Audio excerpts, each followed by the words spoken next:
chapter, we're going to be comparing some of the subtle differences between the different versions of Studio that you can buy.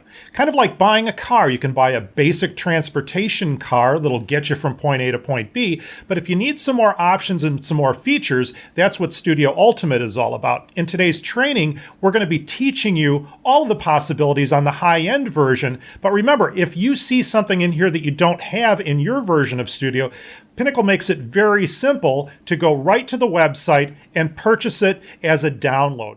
So this will be the first screen that, of course, you'll see. This is your Windows home interface, your desktop, if you will. So after you copy your project media folder over, let's go over to pinnaclesys.com and let's talk about the different versions of Studio 11. So let's go to Internet Explorer. And what we'll do is we'll go to pinnaclesys.com. I've already typed it in once here, so it's pinnaclesys.com. And that'll take you right over to Pinnacle's website. Now, if you look over here, it's going to talk about the different versions of Studio 11. So let's click on that. And what we want to do is make sure that you understand the version that you have compared to what I might be training you on today. I'm going to be teaching using Studio Ultimate, which is the highest end program. Now, you might have either the standard Studio version or Studio Plus version. Now, if you go down to your comparison chart down here, you'll see some of the differences, okay?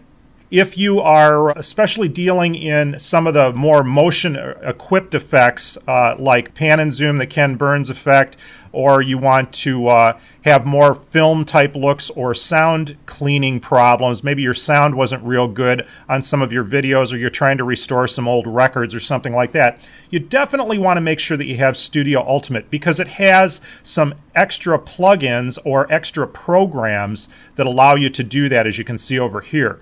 Now, if you're just doing real basic editing and you're going to be doing just a bunch of home photo montages and some real basic video editing for maybe some of your home movies, Studio is a fine program for the $50 and it'll work just fine. Studio Plus is kind of in the middle. It has a few more options on it, especially if you're doing AVC HD editing. These AVC HD cameras are relatively new from Sony and Panasonic in 2006.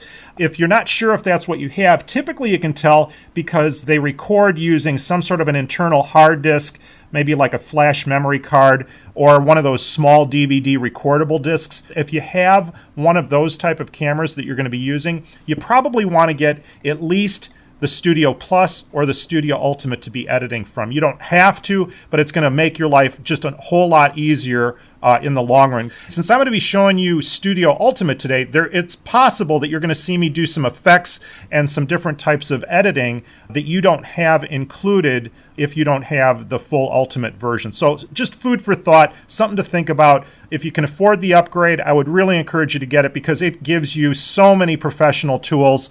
You'll really be happy that you did down the road.